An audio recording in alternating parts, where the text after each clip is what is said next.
واہ حسین واہ حسین واہ حسین۔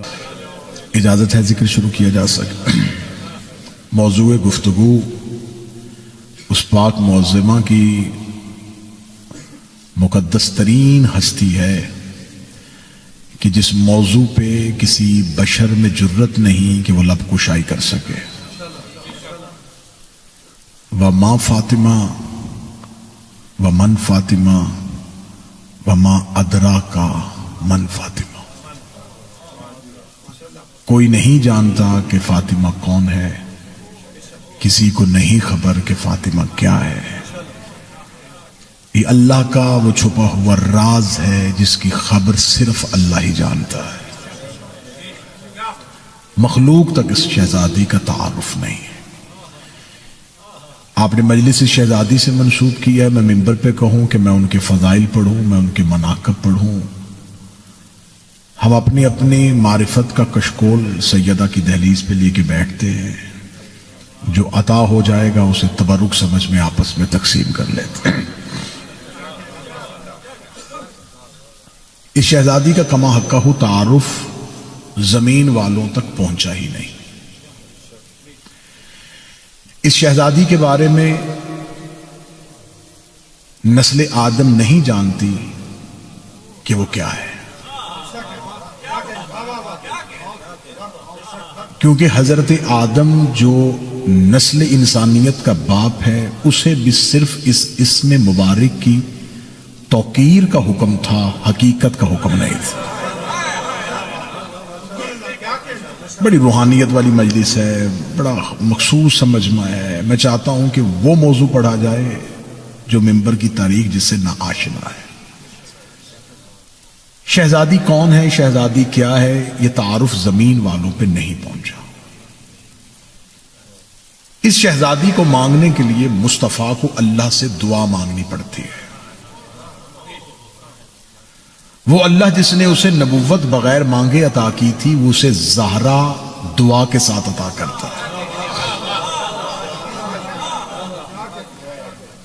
اور پھر اللہ اس کو عطا کرنے کے بعد قرآن میں احسان جتلاتا ہے کہ اِنَّا أَعْطَيْنَاكَ الْكَوْثَرَ۔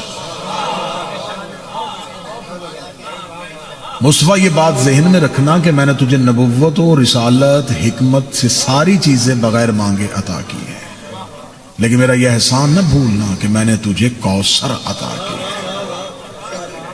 فَصَلِّ لِرَبِّكَ، میں نے اتنی بڑی نعمت کبریٰ تجھ پہ عطا کی ہے، اب تم پہ واجب ہے کہ اپنے رب کی نماز پڑھ۔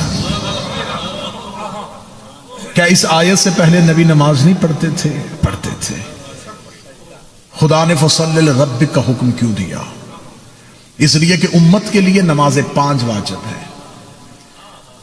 اللہ نے سیدہ کو عطا کرنے کے بعد نبی پہ نماز تہجد کو واجب کیا۔ مفسرین نے لکھا کہ نماز تہجد رسول اللہ پہ واجب تھی، امت پہ واجب نہیں، رسول پہ واجب تھی۔ وہ خدا جو کہتا ہے یا ایھا المزمل قم اللیل الا قلیلا، اے چادر اوڑھنے والا راتوں کو اٹھا کر لیکن تھوڑا۔ جو رات کو نبی کو عبادت کے لیے کھڑا نہیں ہونے دیتا، وہ زہرا کو عطا کرنے کے بعد کہتا نعمت اتنی بڑی دے دی ہے کہ تو رات کو اٹھ کے مجھے سجدہ کیا کر۔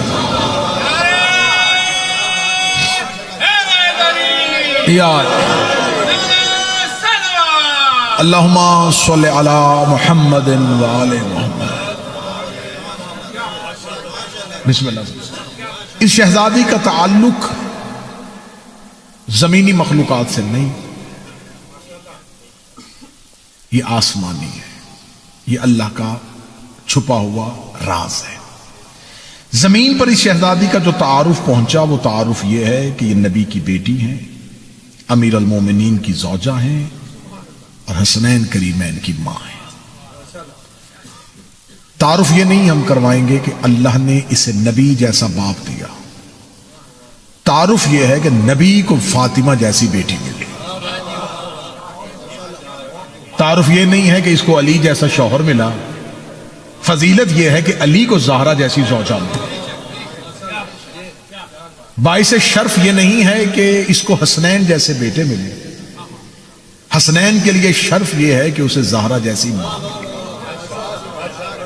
نبوت و ولایت و امامت کو ناز ہے زہرا پہ۔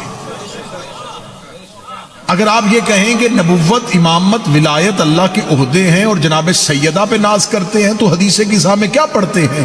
جب فرشتوں نے پوچھا ومن تحت الکسا، یہ چادر کے نیچے کون ہے، تو خدا نے یہ نہیں کہا تھا کہ محمد کی بیٹی ہے، علی کی زوجہ ہے، حسنین کی ماں ہے۔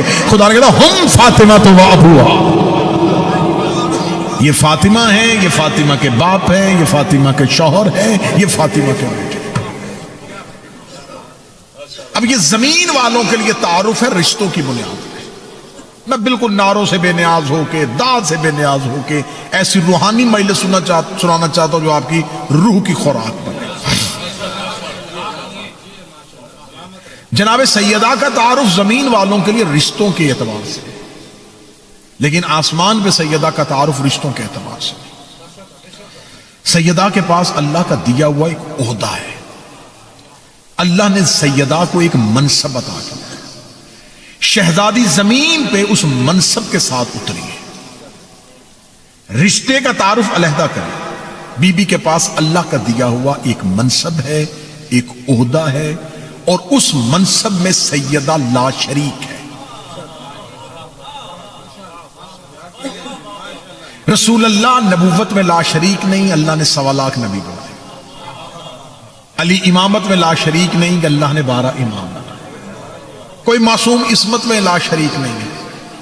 سیدہ واحد ہے کائنات میں کہ عرش پہ خدا لا شریک ہے، فرش پہ سیدہ لا شریک ہے۔ سیدہ کے پاس ایک عہدہ ہے جو اللہ نے صرف زہرا ہی کو عطا کیا، صرف سیدہ ہی کو عطا کیا۔ آئیے دیکھتے ہیں کہ سیدہ کے پاس زمین پر اللہ کا دیا ہوا کون سا منصب ہے جس کے تحت سیدہ۔ میں نے کہا میں وہ فضائل و مناقب نہیں پڑھوں گا، میں ممبر کو میں چاہتا ہوں کہ ممبر کی تاریخ بدلے اور ممبر کا رنگ بدلے۔ اب ہم بچوں کو یہ نہ بتائیں کہ چکی چلانے والی کو فاطمہ کہتے ہیں۔ زہرا کا تعارف چکی چلانا نہیں، فضا بنانا۔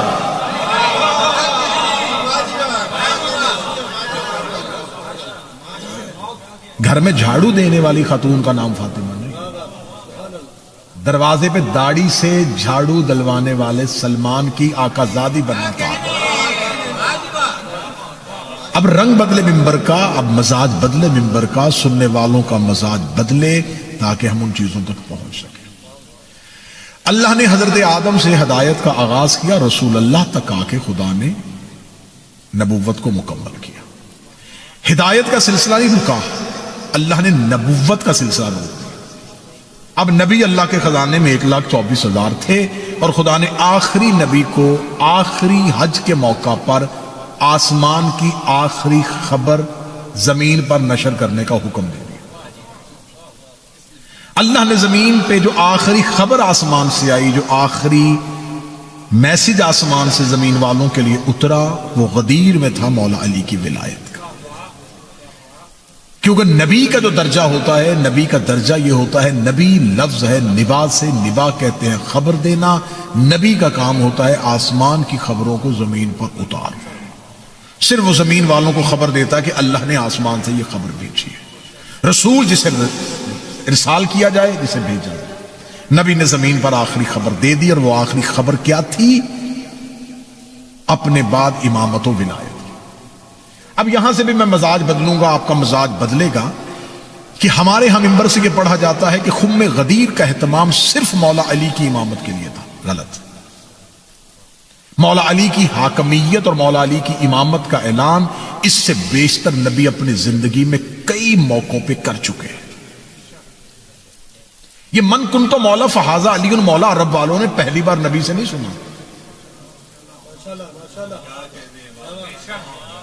کہ اس پہ اللہ کہہ رہا ہے، اللہ رسول کا کرب اللہ یعصمک من الناس، اللہ تجھے انسانوں کے شر سے بچا لے گا۔ 7 مرتبہ حضرت جبرائیل آئے ہیں یا ایھا الرسول بلغ کی آیت لے کے، 6 مرتبہ رسول اللہ نے کہا ہے کہ جبرائیل ابھی رک جا، یہ پیغام کیسے پہنچاؤں؟ 7ویں دفعہ آ کے جبریل نے رسول اللہ کی سواری کے سامنے کھڑے ہو کے کہا، وہ خدا کہہ رہا ہے یا ایھا الرسول بلغ ما انزل الیک وان لم تفعل فما بلغت رسالہ۔ اب خدا کا مزاج بدل گیا ہے، اسے 6 بار پیغام بھیجا اور تو کہہ رہا ہے کہ ابھی وقفہ، ابھی رکیے۔ اللہ کہہ رہا اگر اب تو نے نہ پہنچایا تو تو نے رسالت کا کچھ بھی نہیں پہنچا. اب یہ آیت آج بھی قرآن میں موجود ہے وَإِن لَمْ تَفْعَلْ فَمَا بَلَّغْتَ رِسَالَةَ. اگر تو نے یہ نہ کیا تو تم نے کچھ بھی نہ کیا. کس کا کچھ نہ کیا؟ رسالت کا. کہ نبی کی رسالت اکیلے نبی کی رسالت ہے؟ نبی کی رسالت میں عیسیٰ کی رسالت ہے، موسیٰ کی رسالت ہے، یعقوب کی رسالت ہے، یوسف کی رسالت ہے. آدم تک نبیوں کی نبوت و رسالت بند ہے میرے نبی کی رسالت میں. اور خدا اگر تو نے یہ پیغام نہ پہنچایا تو اس کا مطلب ہے نہ عیسیٰ رسول اللہ ہے، نہ موسیٰ کلیم اللہ ہے، نہ نوح نجی اللہ ہے، نہ آدم صفی اللہ ہے. میں سارا ہدایت کا سلسلہ لپیٹ دوں گا، مجھے ضرورت ہی نہیں ہے زمین والوں کی ہدایت کی. اگر تو نے یہ نہ پہنچایا تو تو نے کچھ بھی نہ پہنچایا. اس کا مطلب ہے کہ اس اعلان میں پوری آدم سے لے کے مصطفیٰ تک کی رسالت بند تھی. اور اللہ کہہ رہا ہے کہ اگر تو نے یہ نہ کیا تو تو نے کچھ بھی نہ کیا. میرا امت سے سوال اتنا ہے کہ اللہ کہہ رہا ہے کہ تو نے اگر یہ نہ کیا تو کچھ بھی نہ کیا. امت نے باقی سب کچھ کیا ہے، بس یہ نہیں کیا. باقی پورا دین لیا ہے.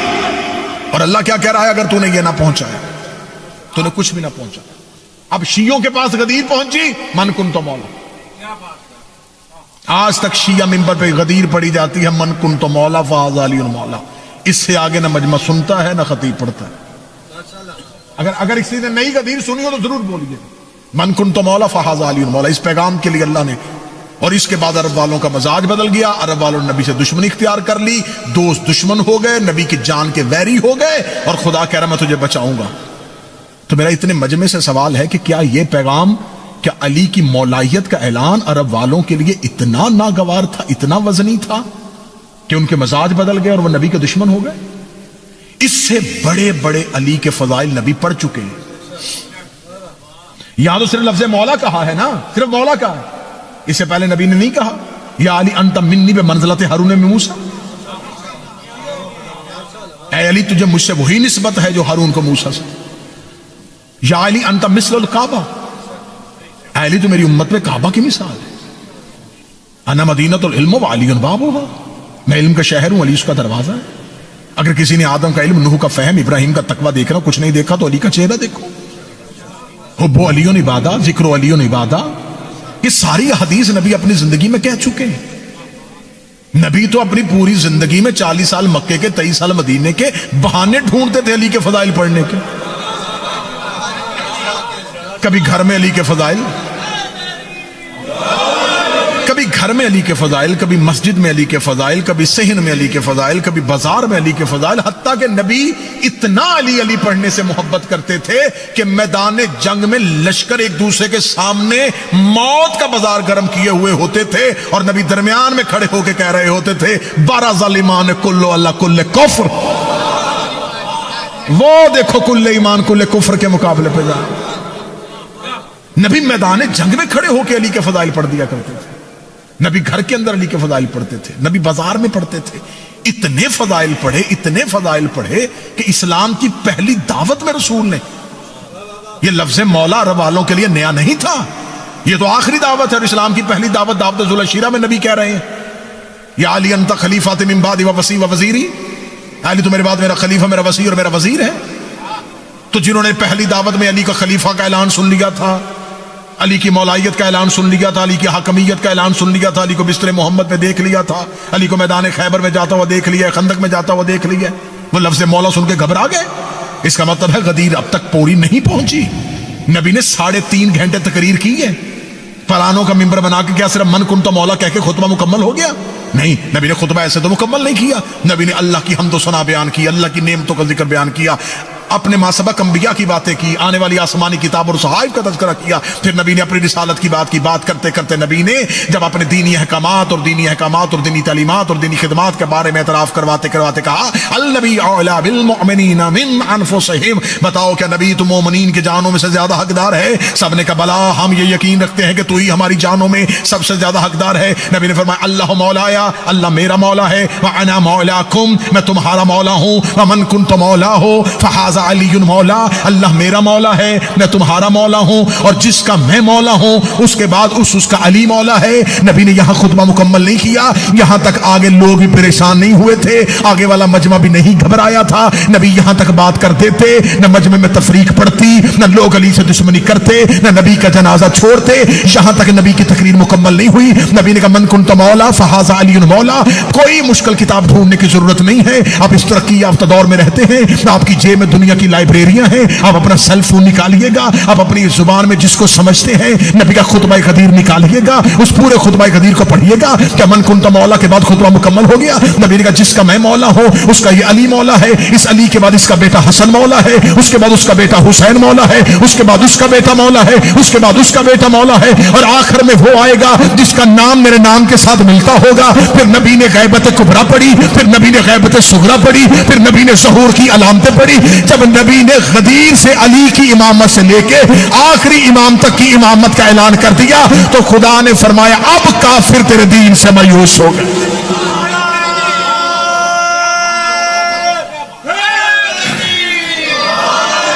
اليوم یئس الذین کفروا من دینکم, یہ آیت ہے قرآن. یہ یا ایھا رسول بلغ ما انزل کے اعلان کے بعد یہ آیت آئی. اليوم یئس الذین کفروا من دینکم, آج کے دن کافر تیرے دین سے مایوس ہو. مسلمان نہیں,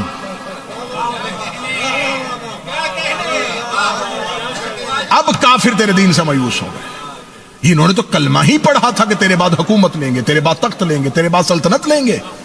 تو نے کیا کیا؟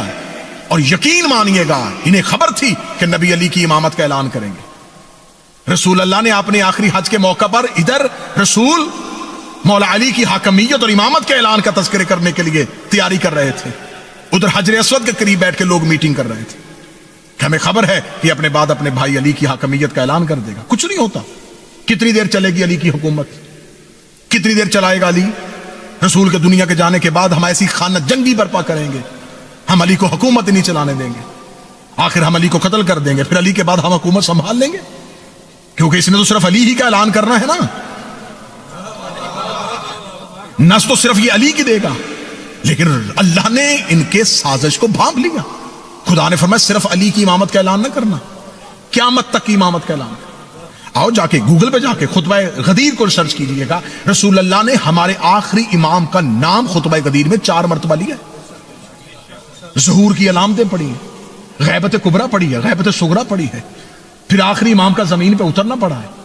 یعنی کہ نبی نے قیامت والے دن قبروں سے اٹھنے تک اپنے ہاتھیوں کا اعلان کر دیا. اب جب رسول نے قیامت تک اعلان کر دیا تو اب پریشان ہو گئے کہ اب ہم کہاں گئے, یہ تو اس نے قیامت تک کے لیے اعلان کر دیا. اب یہ اللہ نے زمین پر اپنے ہدایت کا پورا منصوبہ زمین والوں کو سنا دیا کہ رسول کے بعد اب تم ہادی نہیں بنا سکتے, ہادی میں بناؤں گا. اب میں نے جناب سیدہ کا منصب پڑھنا ہے آپ کے ساتھ. یہ رسول کا کام تھا امت کے سامنے اس ہدایت کے منصوبے کا اعلان کرنا کہ اللہ کا یہ منصوبہ ہے کہ اب قیامت تک کے لیے اللہ ان کو امام بنائے گا. رسول نے اس پورے نظام کا اعلان کر دیا.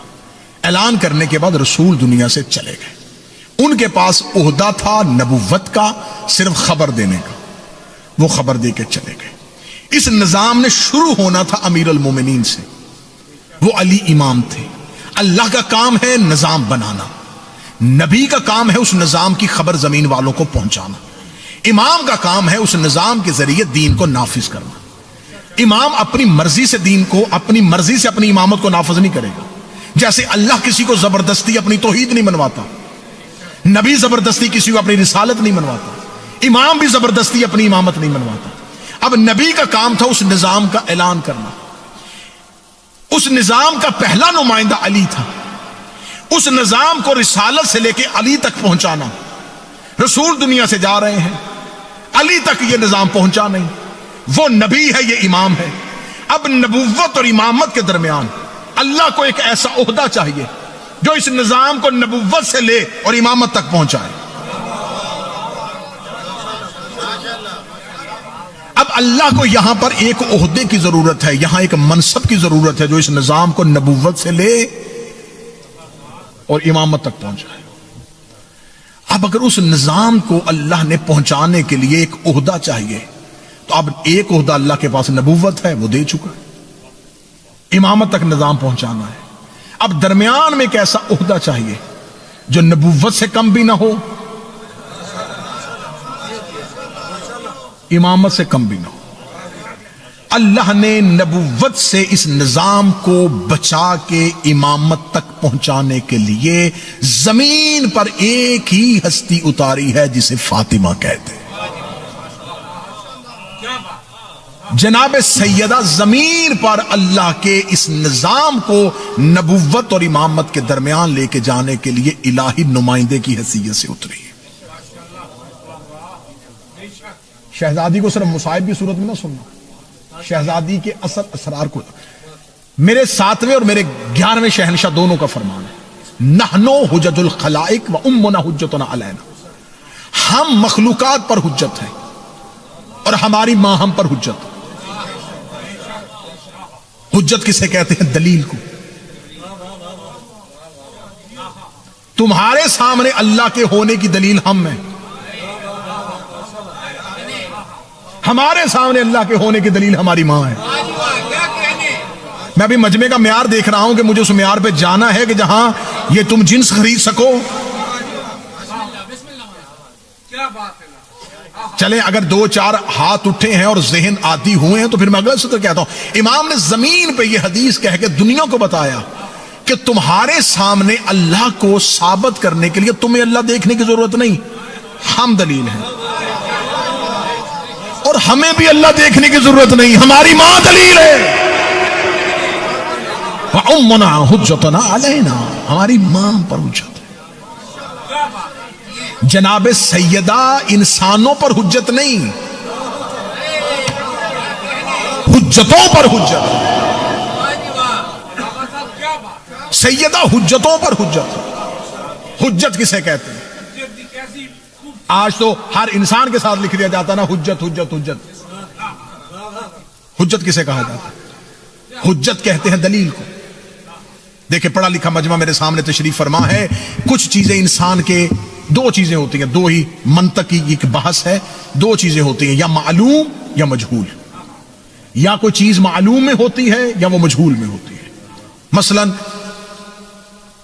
یہ امام بارگاہ ہے، یہ معلوم ہے، یہ مائک ہے، یہ معلوم ہے، یہ گلاس ہے، یہ معلوم، یہ کیپ ہے، یہ معلوم ہے۔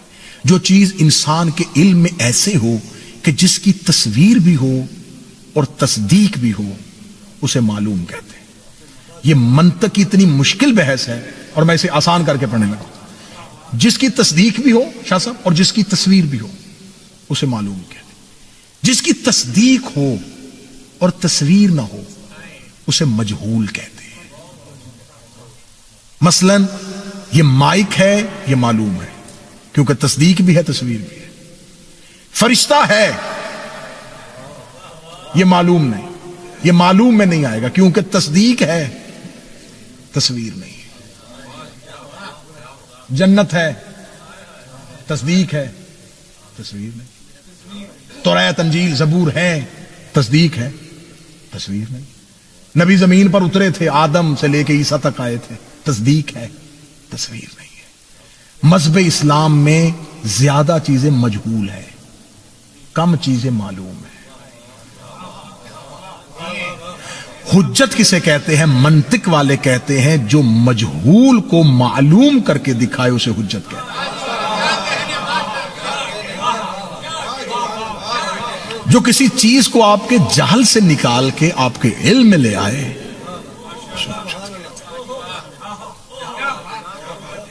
سیدہ آئمہ پر حجت ہے۔ چلیں کھل گیا مجمع، ذہن بن گیا مجمع، جہاں میں پرواز کروانا چاہتا تھا اگر اس تک آ گئے ہو تو چاہے ایک جسٹ اور لگاتے۔ یہ جو قرآن ہمارے گھروں میں، یہ لائبریریوں میں، یہ امام بارگاہوں مساجد میں پڑھا ہے، یہ امت کی ہدایت کے لیے ہے۔ اس میں آدم کی بات بھی ہے، ابلیس کی بات بھی ہے، نوح کا تذکرہ بھی، نوح کے بیٹے کی بات، موسیٰ کی بات بھی ہے، فرعون کی بات بھی ہے۔ یہ اللہ نے زمین والوں کو ہدایت کے لیے بنایا۔ اچھا مخلوق ہدایت لیتی ہے قرآن سے، امام ہدایت کس سے لیتا ہے؟ امام کو بھی تو اللہ کی خبر کی ضرورت ہے، اس کی جبلت میں ہدایت بھی ہے، علم بھی ہے، لیکن آسمانی خبریں اس تک کون پہنچاتا ہے؟ وحی کا سلسلہ نبوت پہ ہے،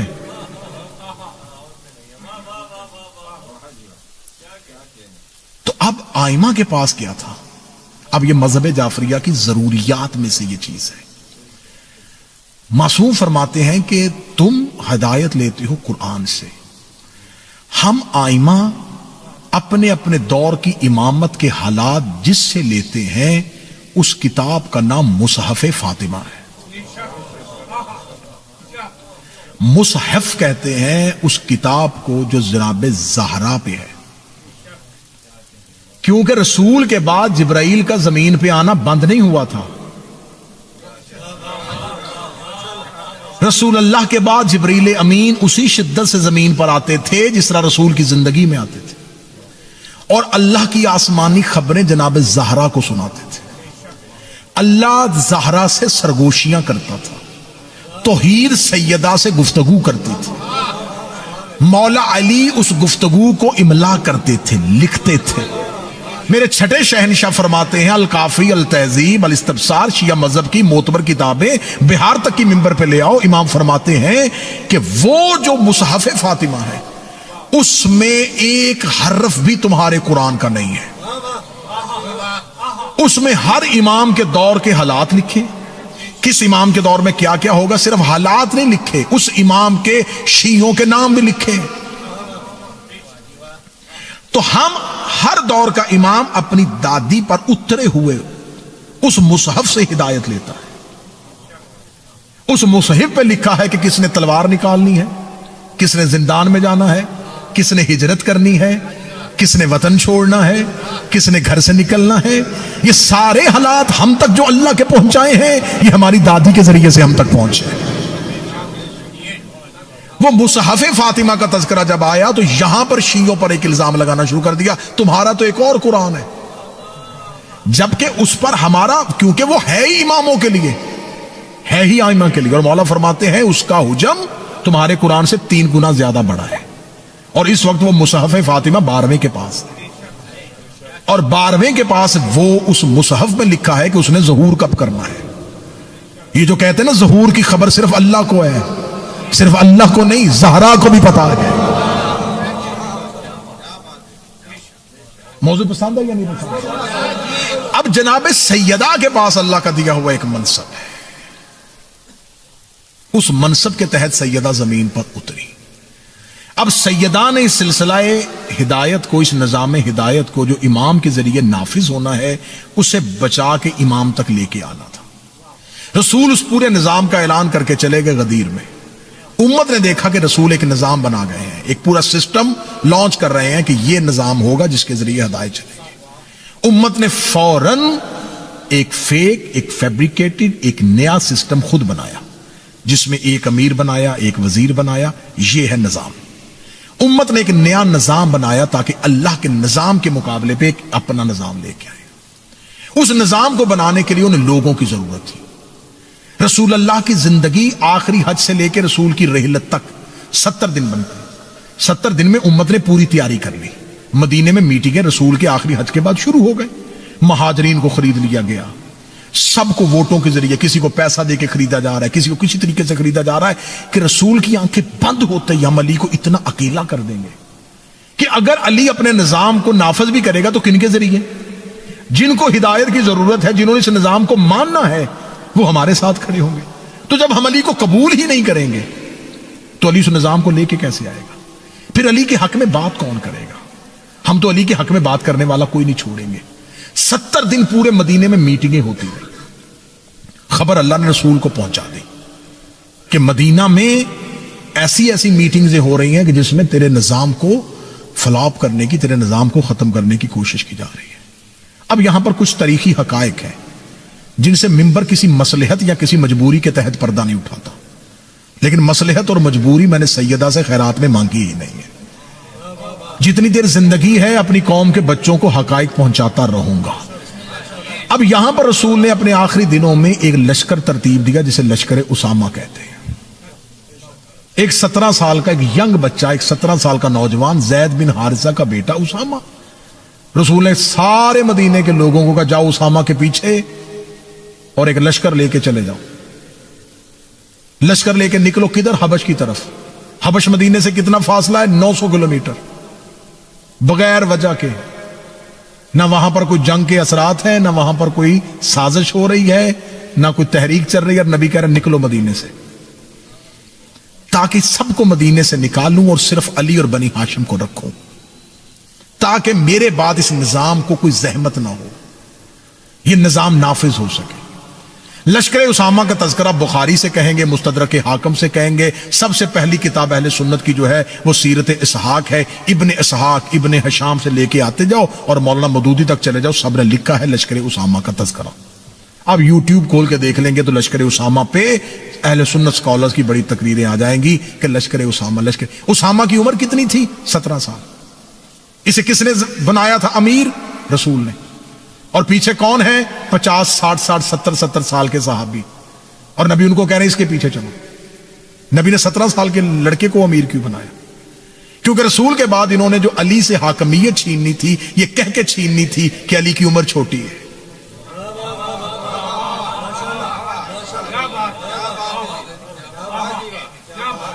علی کی عمر نہیں ہے اتنی، یہ کیسے اتنی بڑی ریاست اسلامی کو سنبھال لے گا؟ تو رسول نے اپنی زندگی میں 17 سال کے بچے کے پیچھے سارے بابے کھڑے کر دیے، جاؤ اس کے پیچھے۔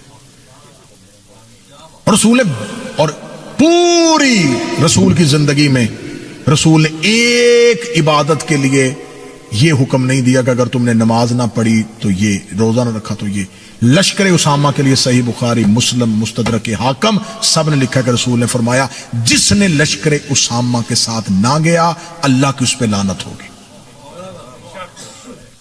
اتنا زبردست حکم دیا، جاؤ۔ رسول بستر بیماری سے بار بار اٹھ رہے ہیں، صحیح بخاری کہہ رہی ہے بار بار اٹھ کے پوچھ رہے ہیں کہاں ہے جیش اسامہ، نکالو لشکر اسامہ کو، لشکر اسامہ کو نکلے ان کو لے کے مدینے سے نکلے، بار بار اٹھتے ہیں، بار بار پوچھتے ہیں لشکر اسامہ کا۔ لشکر اسامہ مدینے سے نکلتا ہے، تھوڑے دور کے فاصلے پہ نبی اپنی آنکھیں بند کرنے لگتے ہیں، اہل بیت کو حجرے میں اکٹھا کرتے ہیں۔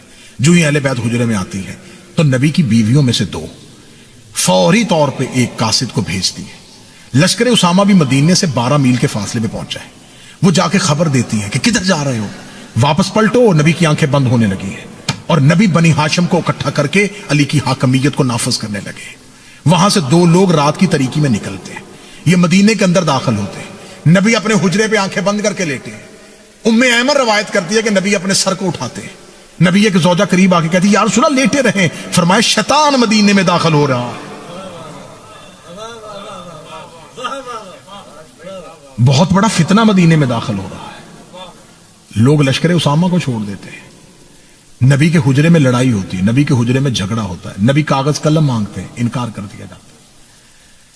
کاغذ قلم یہ کہہ کے، نبی کیا کہہ کے کاغذ قلم مانگتے ہیں؟ نبی کاغذ قلم یہ کہہ کے مانگتے تھے، نبی نے جو کاغذ قلم اسے حدیث کرتاس کہتے ہیں، اس کا 7 مرتبہ صحیح بخاری پہ تذکرہ ہے۔ اچھا نبی کو ایک بار نہیں دی اور صحیح بخاری میں 7 مرتبہ لکھ دی، 7 مرتبہ حدیث آئی ہے صحیح بخاری میں حدیث کرتاس مختلف راویوں سے۔ نبی نے کہا مجھے کاغذ قلم دو، یہاں تک نہیں لفظ، یہ باتیں شیعہ قوم کا بچہ مناظر پیدا ہو جائے گا اگر یہ باتیں ذہن نشین کر لیں۔ نبی نے فرمایا مجھے کاغذ قلم دو تاکہ میرے بعد گمراہ نہ ہو جاؤ۔ صحیح بخاری میں 7 جگہ پر لکھا ہے کہ نبی نے کہا کاغذ قلم دو تاکہ میرے بعد گمراہ نہ ہو جاؤ۔ ایک بندے نے سامنے کھڑے ہو کے کہا حسبنا کتاب اللہ، ہمیں کاغذ قلم دیکھنے کی ضرورت نہیں ہے، ہمیں اللہ کی کتاب کافی ہے۔ اس کا مطلب اس ایک بندے نے نبی کو وہ نہیں لکھنے دیا جو نبی لکھنا چاہتے تھے، اور نبی کہہ رہے تھے کہ مجھ سے لکھواؤ تاکہ بعد میں امت گمراہ نہ ہو۔ ایک بندے نے کھڑے ہو کے کہا کہ میں نہیں لکھنے دوں گا۔ اس کا مطلب اب قیامت تک جو بھی مسلمان گمراہ ہوگا صرف شیطان گمراہ نہیں کر رہا۔ تو بندہ سن رہا ہے مجلس کو کہ نہیں سن رہا؟ اب گمراہی کی پوری ذمہ داری شیطان پہ نہیں ہے، شیطان کی ذمہ داری ختم ہو گئی جب ایک بندے نے شیطان کی جگہ پہ اپنا کردار آگے لے آیا۔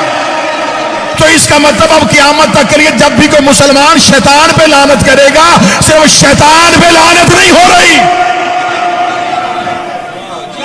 کیونکہ نبی نے کہا تھا لکھواؤ تاکہ میرے بعد گمراہ نہ ہو. آج رکھو مسلمانوں کے سروں پہ قرآن کے سارے حق پہ ہو. اگر سارے حق پہ ہو تو نماز میں اہدنا الصراط المستقیم کو کہتے ہو؟ اے اللہ ہمیں صراط مستقیم دکھا تاکہ ہم بھٹک نہ جائیں. اس کا مطلب بھٹکنے کا اندیشہ ہے تو یہ بھٹکنے کا خطرہ ہوا کیوں؟ جب نبی کہہ رہے تھے میں ایسا لکھ دوں گا کہ جس سے کبھی بھی نہیں بھٹکو گے.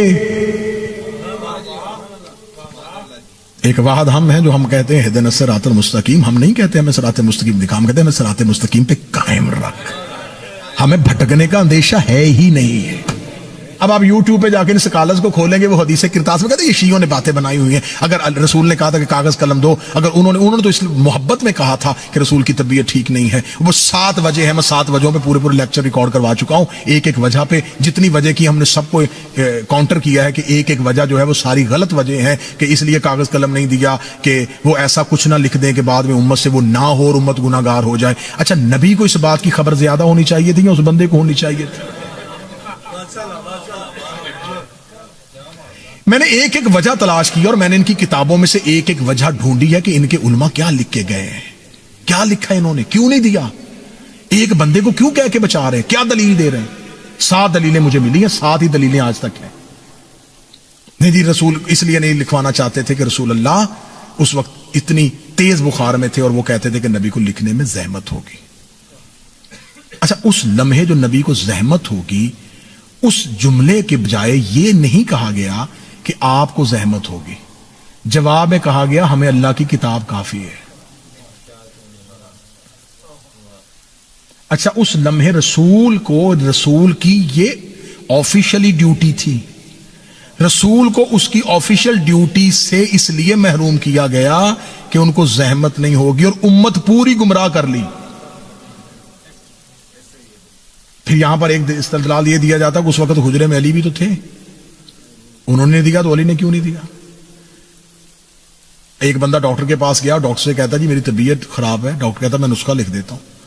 وہ ڈاکٹر اسے نسخہ لکھ کے دیتا تو بیمار قریب بیٹھے ہوئے صحت مند سے کہتا تو بھی لکھوا لے.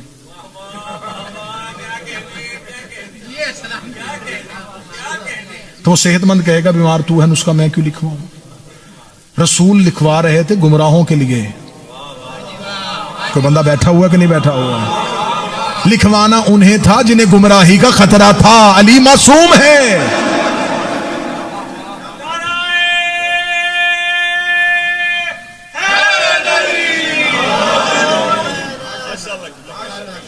اب جب انہوں نے ایک پورا نظام بنایا تو ان کے ذہن میں بھی نہیں تھا. ان کے ذہن کے انہوں نے مہاجرین ساتھ میں لائے, بنی امیہ کے سردار کو پورا بیت المال دیا. انہوں نے پوری سازش کی.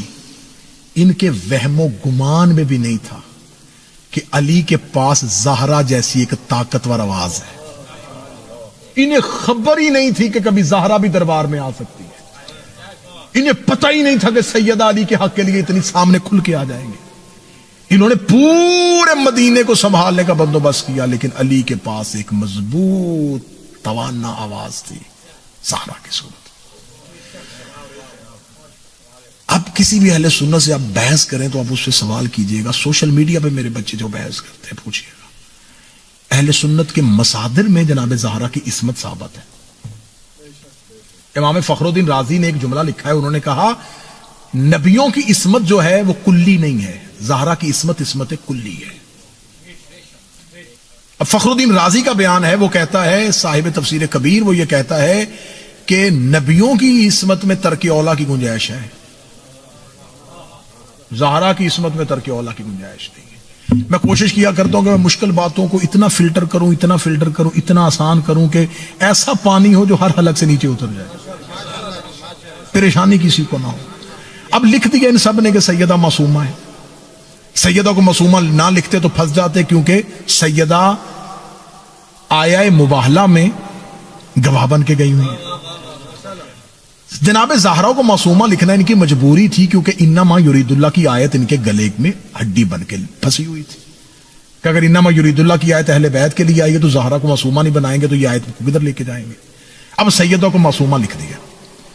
معصوم کا سب سے آسان ترجمہ کیا ہے؟ مشکل ترجمہ نہیں کرنا، فقہ والا ترجمہ نہیں، آسان ترجمہ. معصوم اسے کہتے ہیں جس سے زندگی میں کوئی گناہ نہ ہو.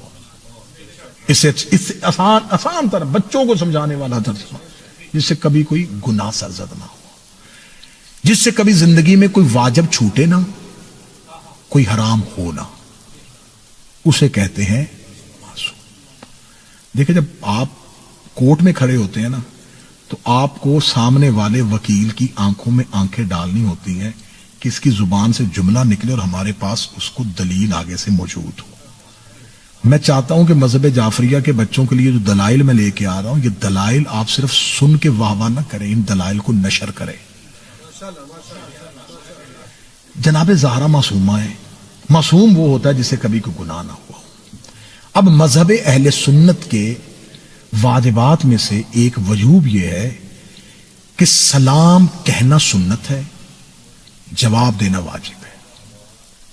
اہل سنت کی فقہ میں، اہل تشیعوں کی فقہ میں، سب کے ہاں یہ ہے کہ اگر آپ کو کوئی سلام کہے اور وہ سلام کرنے والا مسلمان ہو تو جواب آپ پر دینا واجب ہو جائے گا. ہاں اگر سلام آپ کوئی کرے اور وہ کافر ہے تو اب آپ پہ جواب واجب نہیں.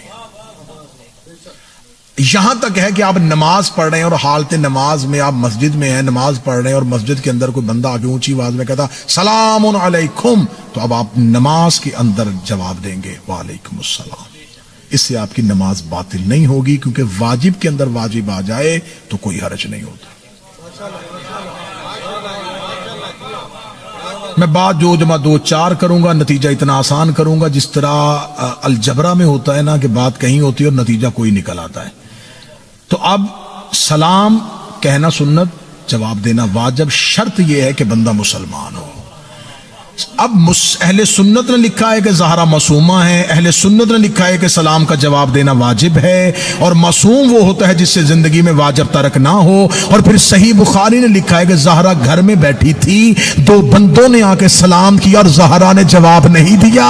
اب تمہارے پاس 2 رستے ہیں، ایک رستہ مرضی کا چن لو، یا زہرا کو معصومہ نہ مانو یا ان بندوں کو مسلمان نہ مانو.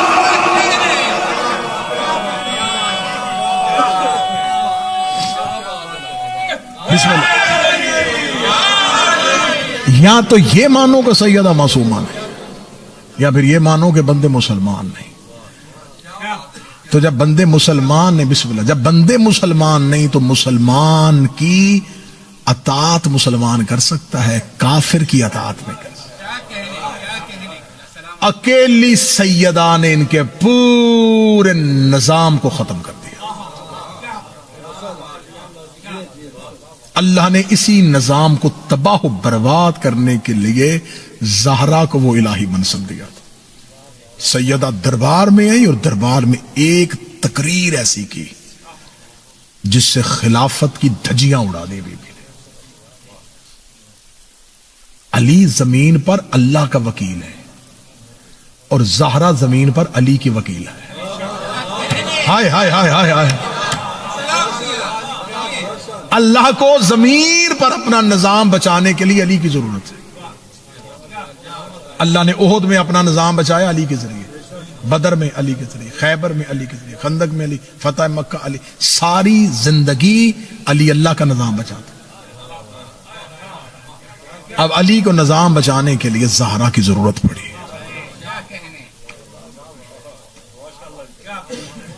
سیدہ کا خطبہ فدق اپنی زندگی میں کبھی ایک دفعہ ضرور پڑھیے گا. جس زبان میں آپ پڑھ سکتے ہیں زبان میں پڑھیے گا. سیدہ کا خطبہ فدق نہ چھوڑیے گا. معصوم کا حکم ہے کہ زہرا کا خطبہ اپنے بچوں کو زبانی یاد کرواؤ. معصوم سے کسی بندے نے پوچھا کہ آپ اہل بیت کے گھر کے جتنے بھی بچے ہیں وہ سارے ہی اتنے سوالوں کے جواب دیتے ہیں، آپ کہاں سے لیتے ہیں؟ فرمایا ہم اپنے ہاشمی بچوں کو بچپن میں زہرا کا خطبہ یاد کرواتے ہیں. ایک دفعہ سیدہ کا خطبہ پڑھیے گا کہ سیدہ نے کیا گرجدار خطبہ دیا. امیر المومنین کے پاس مدافع ولایت زہرا کی صورت میں موجود تھی. آج تک سیدہ نے اس نظام کو ایسے بے نقاب کیا، میں اتنی بڑی دلیل دینے لگا ہوں مجھے قیامت تک علی کو رد پیش کرے.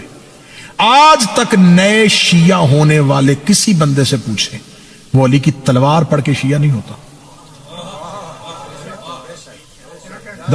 دلیل دے رہا ہوں، میرے ساتھ بس بات کریں آپ. آپ کے دوست احباب میں بڑے بندے ہوں گے جو کنورٹیڈ ہوں گے، جو شیعہ ہوں گے، وہ مولا حسن کا دسترخوان سن کے شیعہ نہیں ہوا، وہ شہادت حسین سن کے شیعہ نہیں ہوا۔ کسی بندے سے پوچھے کیوں شیعہ ہوا، وہ کہتا حق کے زہرا۔ اس کا مطلب جو آج بھی اکیلی لڑ رہی ہے اسے زہرا کہتے ہیں۔ آج بھی جو اس نظام کو بے نقاب کر رہی ہے وہ سیدہ کا سسٹم، بے شک سیدہ کا نظام اتنا طاقتور ہے کہ مشکل ترین کام ہے کائنات میں زہرا کے نظام کی حمایت کرنا۔ مجھے پہلے ذاکر منتظر مہندی بیان کر رہے تھے، جناب فاطمہ کا اسم فاطمہ رسول نے نہیں رکھا، اللہ نے رکھا ہے، اور یہ فطم سے نکلا ہے۔ اس کا مصدر فطم کہتے ہیں چھڑوانے والی۔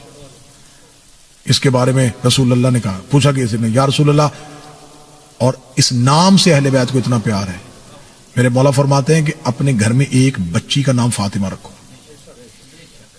اور پھر کیا فرماتے ہیں معصوم؟ فرماتے ہیں جس گھر میں کوئی فاطمہ رہتی ہے اس گھر میں ہمارا آنا جانا رہتا ہے۔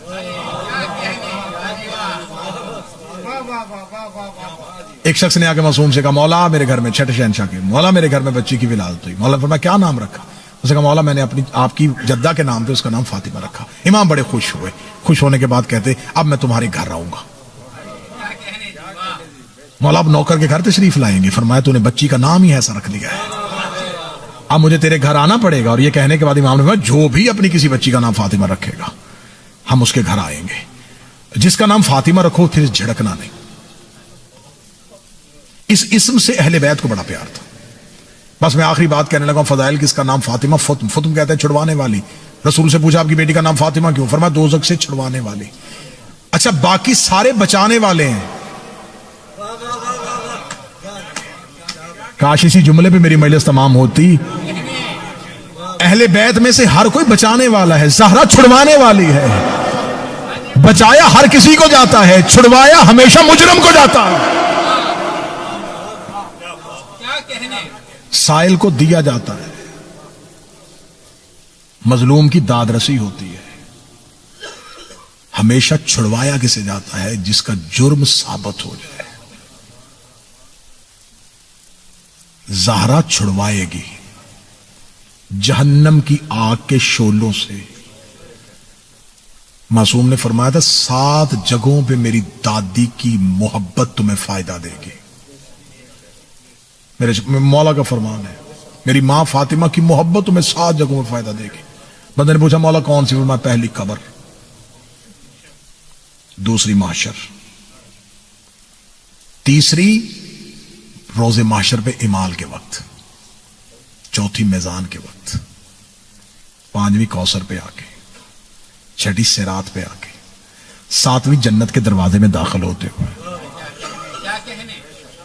قبر سے لے کے جنت کے دروازے تک داخل ہوتے ہوئے میری دادی کی محبت تمہیں فائدہ دیتی جائے گی۔ اس بندے نے کہا مولا اس کے علاوہ تو منزل ہی کوئی نہیں ہے۔ فرمایا میری دادی تمہیں ہر منزل ہی میں بچا کے جا رہے ہیں۔ قبر میں میری دادی کی محبت بچائے گی۔ سیدہ کی طرفداری نہ چھوڑنا۔ زندگی میں کہیں بیٹھ کے ایک دفعہ زہرا کی وکالت ضرور کرنا۔ تمہارے دوست احباب میں کتنے لوگ کسی ایک بندے تک زہرا کا حق ضرور پہنچا۔ آیت اللہ وحید خراسانی کی زبان سے میں نے جملہ سنا، وہ کہتے اگر تم چاہتے ہو کہ تمہاری قبر کی پہلی رات علی شکریہ ادا کرنے آئے تو زہرا کے حق سے کبھی غافل نہ رہنا۔ یہ بہت بڑی مظلومہ ہے۔ ہم کتنے آزاد ماحول میں رہ رہے ہیں، لیکن بی بی ہم شرمندہ ہیں۔ ہم تیرے بیٹے کے قاتل کا نام لے لیتے ہیں، تیری شہزادی تیرے قاتل کا نام ہم ممبر پہ بھی نہیں لے سکتے۔ سب سے زیادہ اہل بیت روئے ہیں زہرا کی مصیبت پہ۔ اللہ میرے بھائی افضل کی یہ محنت قبول فرمائے۔ نبی کی بیٹی آج کی شب ان کی ماں کے درجات بلند ہو۔ عزادار ماؤں کے بیٹے بیٹھے ہو، جن کی زندہ ہیں مولا زندگی دے، جن کی جا چکی ہیں مولا اسی مجلس میں اسی لفظوں کا صدقہ انہیں قبر میں زہرا کی شفاعت نصیب۔ آپ کے والد کو مولا جناب زہرا کے زخمی پہلو کا صدقہ شفا عطا فرمائے۔ میں مسافر جا کر ممبر سے جناب زہرا کا مصائب میں دعا دیتے ہوئے جملہ پڑھنے لگا ہوں، بڑا مارا ہے امت نے زہرا کو۔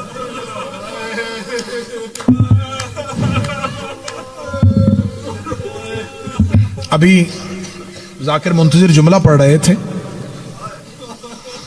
تو میں یہ جملہ رو گیا کہ میں ان کو کہوں کہ اس انداز میں یہ جملہ پڑھیں۔ جناب سیدہ نے کیوں کہا تھا شاہ جی کہ میرے جنازے کا اعلان نہ کروایا؟ قاتل شہر میں ایک ہوتا تو سیدہ صرف یہ کہتی یا علی اس بندے کو جنازے پہ نہ آنے دینا۔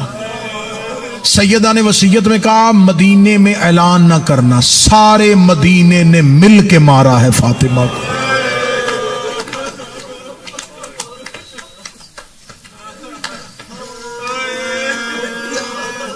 کوئی کسی کے بیٹے کو تماچا مارے تو لوگ برداشت نہیں کرتے۔ یقین کریں سادات بیٹھے ہیں، اتنی بڑی مظلومہ ہے کہ اس کی شہادت بھی منبر سے کھل کے نہیں پڑھی جاتی۔ کتنی زخمی تھی نہیں پڑھا جاتا، کیسے اٹھایا علی نے نہیں پڑھا جاتا، کتنا مارا گیا نہیں پڑھا جاتا۔ اتنی زخمی تھی شام میں جتنی سکینہ زخمی تھی۔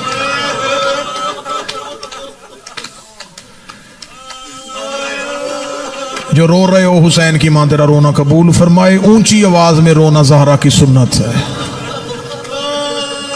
میں منت کر کے جا رہا ہوں آج کے بعد زہرا کے کسی مجلس میں بیٹھنا، زہرا کی مصیبت میں اونچی رویا کرو، کیونکہ زہرا بابے کے بعد اگر آہستہ روتی تو مدینے کے لوگ علی سے شکایت نہ کرتے۔ مدینے کے لوگوں نے علی سے شکایت کی تھی یا علی فاطمہ کو کہے یا دن کو رویا کرے یا رات کو رویا کرے۔ سادات و غیر سادات میں معافی مانگ کے جملہ پڑھنے لگا ہوں۔ آپ کو ممبر سے ذاکرین بتا دیتے ہیں بی بی دائیں ہاتھ سے تسبیح نہیں پڑھتی۔ آپ کے ذہن میں یہ آتا کہ اس لیے کہ ہاتھ پہلو میں ہوتا تھا، یہ مصطفیٰ کی بیٹی تھی، یہ پہلو کا زخم بائیں ہاتھ سے بھی چھپا سکتی تھی۔ میں مولا امام حسن کے نوحے کی ایک سطر سناؤں گا تمہیں۔ نوحہ خانوں سے نوحہ کر کے ماتم کرنے والے عزاداروں، مولا حسن نے دروازہ جلنے کے بعد نانے کی قبر پہ جا کے کہتا نانا تیری قبر کی عزت کی قسم ہے میری ماں اب قنوت میں ہاتھ نہیں اٹھاتی۔ میں نے اپنی ماں کو اب نماز میں قنوت میں ہاتھ اٹھاتے نہیں دیکھا۔ صرف پہلو زخمی نہیں تھا، محمد کی بیٹی کی انگلیاں شہید ہو چکی تھی۔ بازو رسول کی بیٹی کا زخمی تھا، چہرہ بی بی کا زخمی تھا۔ کیا پڑھ رہے تھے ذاکر صاحب؟ السلام علیکہ یا اول المظلوم، اے کائنات کے پہلے مظلوم تم پر میرا سلام۔ عباس سے زیادہ مظلوم ہے علی، جو نہیں رو سکا تمہاری چیخ کے لیے جملہ پڑھنے لگا ہوں۔ سکینہ کو تماچا عباس کے بعد لگا تھا، میں صبر دیکھتا عباس کا، کوئی عباس کے ہوتے سکینہ کو تماچا لگا تھا۔ زینب کی چادر چھلی تھی، حسین کے جانے کے بعد علی زندہ تھے، زہرا کا ہاتھ رخسار پہ آ گیا۔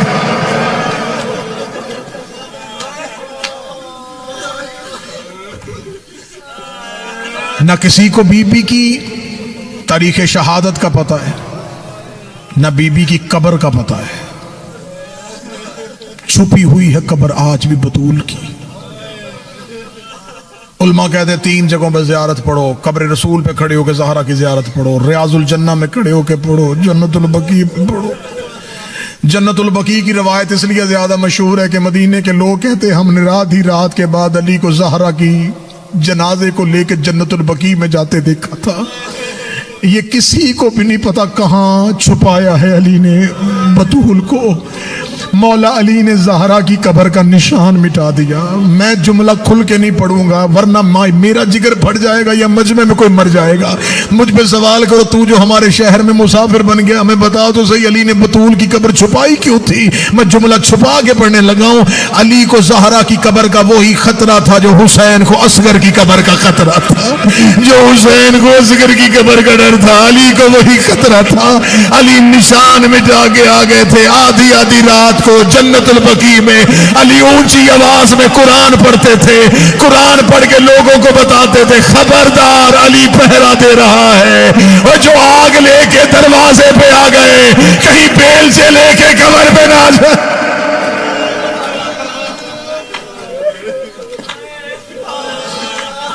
اتنی غربت علی کی نہیں شہادت سن سکو گے. آنکھیں برس گئیں بس اسی پہ اکتفا کرتے. مقصد رونا تھا آنکھ میں آنسو آ گئے. بڑی روحانیت والی مجلس. سیدہ قبول فرمائے, شہزادی قبول فرمائے, بی بی بے بہا عطا فرمائے.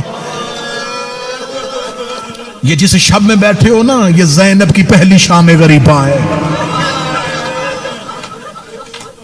تم کیا سمجھتے ہو یہ جو رات اب آئی ہے یہ رات سیدوں کے لیے آسان ہے؟ میں ابھی 2 دن پہلے میں کم میں تھا بی بی کے حرم میں. ہم جنت البقیع جا کے تو ماتم کر نہیں سکتے. ایک فاطمہ ایسی ہے جس کی قبر میں جا کے رو لیتے ہیں. ان بغیرت مسلمانوں نے اہل بیت کی ہر فاطمہ کو رلایا ہے. جس کا گھر نام فاطمہ تو اہل بیت کے انہوں نے اس کو اذیت دی ہے. آیت اللہ وحید خراسانی حوزہ علمیہ قم کے مدرس محتمم حوزہ علمیہ کے سربراہ بی بی معصومہ قم کے حرم میں شہادت زہرا پڑھ رہے تھے. میں مجلس میں بیٹھا ہوا تھا. وحید خراسانی نے ایک ہی جملہ پڑھا. حرم میں کوہرام بپا ہو گیا. ایسے لگتا تھا جیسے قیامت آ گئی ہے. حرم میں چیخوں کی آوازیں آ گئیں. وحید خراسانی نے اپنے سر سے امامہ اتار کے کہا لوگ مجھ سے کہتے زہرا کی شہادت پڑھ. میں اس زہرا کا مصائب کیا پڑھوں جس کی موت کی خبر سن کے علی منہ کے بل زمین پہ گر گئے. علی رخساروں کے بل زمین پہ گرے. رو کے کہتے ہو میری محسنہ دنیا سے چلی گئی, میری محافظہ دنیا سے چلی گئی. جو نہیں رو سکا شاہ صاحب میں اگلی روایت پڑھتا ہوں. عبداللہ ابن مسعود روایت کرتا ہے کہ زہرا کو دفن کرنے کے بعد میں آدھی رات کے بعد جنت البقیع کے باہر سے گزرا. میں زہرا کی تدفین کے بعد اپنے گھر کی طرف جا رہا تھا. عبداللہ ابن مسعود کہتا مجھے جنت البقیع سے چیخوں کی آوازیں آئیں. وہ کہتا جب میں جنت البقیع میں پہنچا علی ایڑیاں رگڑ کے ایسے رو رہے تھے جیسے کوئی بچہ بچپن میں روتا ہے. عبداللہ کہتا میں نے پہلی بار علی کو ایسے روتے دیکھا. عبداللہ کہتا میں چیخ مار کے علی کے سراہنے آیا. میں نے کہا یا علی او میرا فاتح خیبر مولا, او میرا فاتح بدر احد مولا, میں نے زندگی میں کبھی آپ کو ایسے روتے نہیں دیکھا. علی نے عبداللہ ابن مسعود کے گلے میں باہیں ڈالی. رو کے کہا عبداللہ علی کا سینہ درد سے بھرا ہوا ہے. نہ میں اپنے بچوں کو درد بتا سکتا ہوں نہ اپنی بیٹیوں کو درد بتا سکتا ہوں. عبداللہ کہتا مولا کون سا درد ہے؟ فرمایا عبداللہ میں بس زہرا کو لحد میں اتار رہا تھا. زہرا کی ساری پسلیاں ٹوٹی ہوئی تھی. زہرا کی ساری پسلیاں شہید ہو چکی. سیدہ کی ساری پسلیاں.